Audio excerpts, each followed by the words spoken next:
This is our final presentation for Pepsi Live. What was the motivation and strategy behind the launch of Pepsi's campaign? Okay. Pepsi's motivation was presumed to be an attempt at replicating notoriously influential advertisements, such as Coca-Cola's Hilltop advertisement, where Coke had the Teach the World to Sing jingle, spreading a sense of love, togetherness, and community during the Vietnam War. Another brand that was socially conscious and produced an influential advertisement was Budweiser, with its support of Americans' status as a nation of immigrants. These advertisements were presumably the advertisements that influenced Pepsi to create something that was meant to trigger positive emotions and have their consumers feel more virtuous consuming in their product, but it was instead perceived poorly and out of touch. The strategy behind Pepsi's advertisement utilized celebrity endorsement of Kendall Jenner in order to generate a sense of buzz and engagement. Pepsi also used music marketing as a strategy where they licensed a popular song from a contemporary artist. This approach aimed to capture attention from audiences resonating with popular trends and influence that doesn't necessarily adhere to the message Pepsi was trying to convey. The connection made to class was Pepsi wanted to build brand equity, which is the value a company builds from a product or service with a recognizable name. Pepsi wanted to be more reputable with supporting the promotion of togetherness, having the brand Pepsi become more involved in cultural change. Trying to build the advertisement to adhere to pathos, being the audience emotions and feelings, the advertisement has lots of dramatics regarding the music and how Kendall brings forth a sense of unity by cracking open a Coke.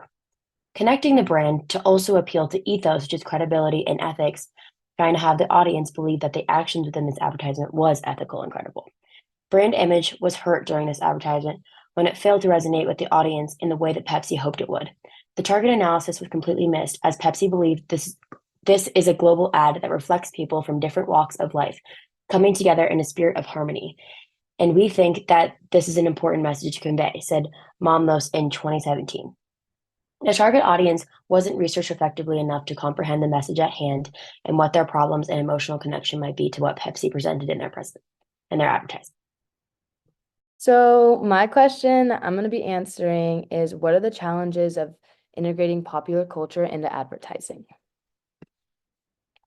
The three main challenges that I observed when reading the article about the Pepsi Live for Now campaign were that people can perceive ads very differently than they're intended. Social media and celebrity endorsements can create backlash, and the rise of cultural sensitivity and awareness can make it very difficult. The first, and in my opinion, main challenge with integrating popular culture into advertising is that everybody perceives things slightly differently. And if people perceive an ad negatively or not in the way that is intended, then it's hard for that company or brand to come back from that and for people to forgive them. So Pepsi's attempt to connect with a younger audience and highlight a social issue immediately backfired on them, as many people considered the ad to be offensive, and it seemed to people like they were making light of a very, very serious and sensitive issue at the time.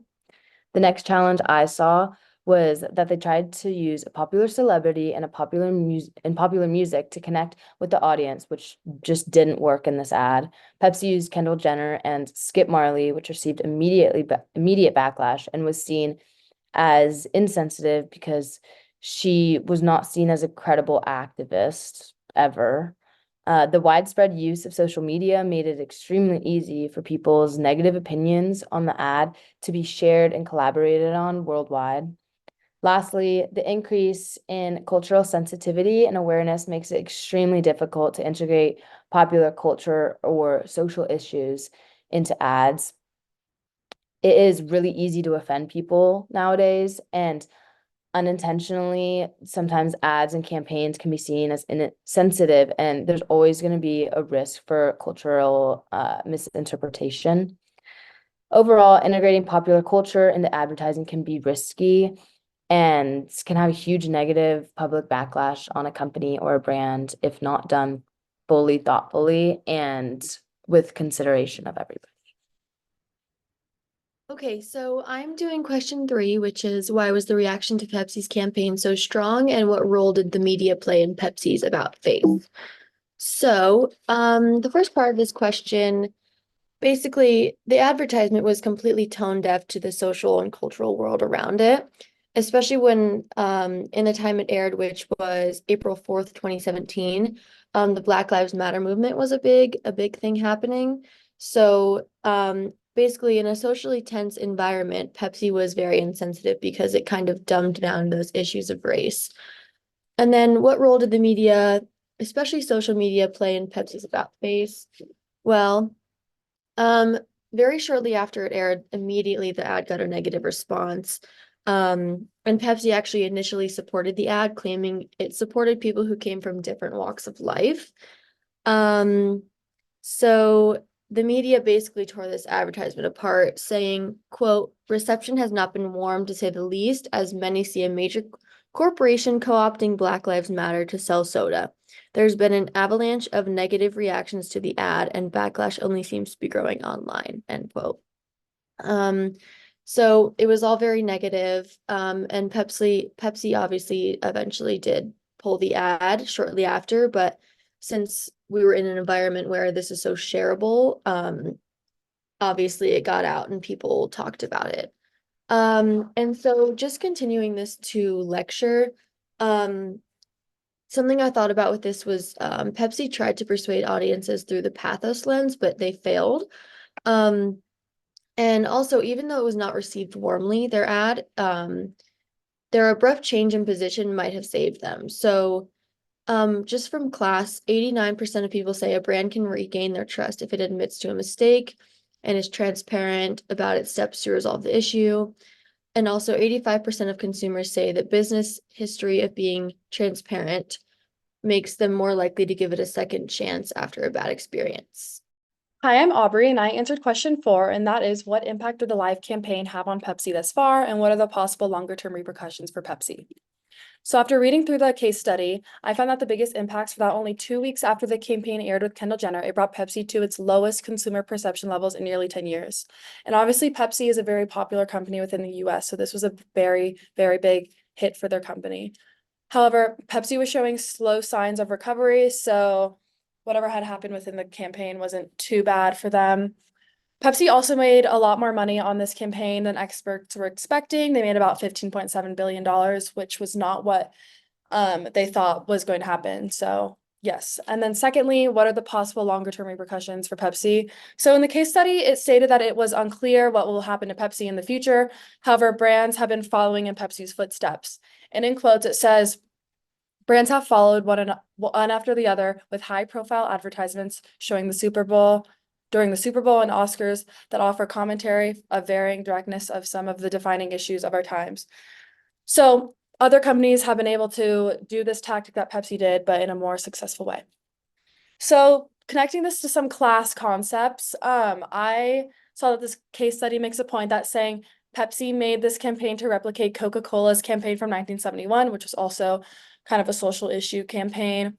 However, since Coca-Cola's archetype is the innocent, Pepsi may have been trying to use those characteristics that Coca-Cola gives off. However, Pepsi's usual image is not the innocent, which is why it impacted the brand in a negative way, because they aren't usually portrayed as that. And for a reminder, the innocent exhibits happiness, goodness, optimism, safety, romance, and youth.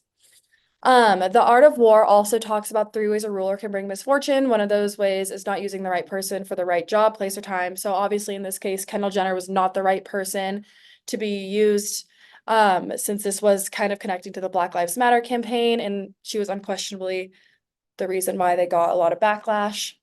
And ultimately, as a result, as stated in a past slide, about 89% of people believe a brand could regain their trust if it admits to their mistakes, and Pepsi did admit to their mistakes pretty early on.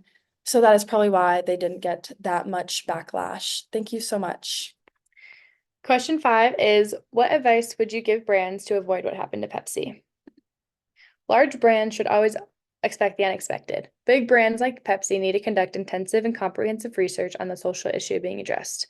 The brand has to make sure that understanding every aspect of the issue should be clear and concise to avoid any exploitation of social issues and negative publicity. My advice is that you have to pick the best candidate that has authenticity and credibility for not only your brand, but the target audience that you're trying to reach. As the article states, celebrity spokesperson are evaluated by advertisers according to the following factors: audience match, product match, image, cost, trust, risk, familiarity, and likability. Familiarity and likability can be measured by Q ratings. Ratings assigned after the evaluation of celebrities by representative panels of respondents. Key ratings delve deeper into how brands can ensure connection between the chosen spokesperson and the target audience. The next advice that we can give brands like Pepsi is to avoid stereotypes or any type of appropriation in any ad. By using cultural cues respectively and responsibly, your brand can avoid any of these issues. Ensuring inclusivity and relevance is key to any successful advertising campaign. The third way is by anticipating the backlash that may arise from any advertisement in big brands. If backlash were to occur, the company is also being looked at how they pick their brand up after the social-oriented issue is made. Acting decisively to address any negative repercussion, including apologies and corrective actions, are the first step any company should take. Having a prepared, specific outline of what to say when addressing backlash is very important. This can include issuing a public apology or implementing any corrective measures to prevent any issue from happening in the future. Last but not least, I believe it is a crucial step to take accountability when navigating social-oriented issues. This entails owning up to mistakes, communicating with not only the company but the audience. Transparency and strong communication can help clear up any issue if handled properly. By fostering both accountability and transparency, brands can build a strong relationship with their audience to enhance their reputation and overall standing with the company.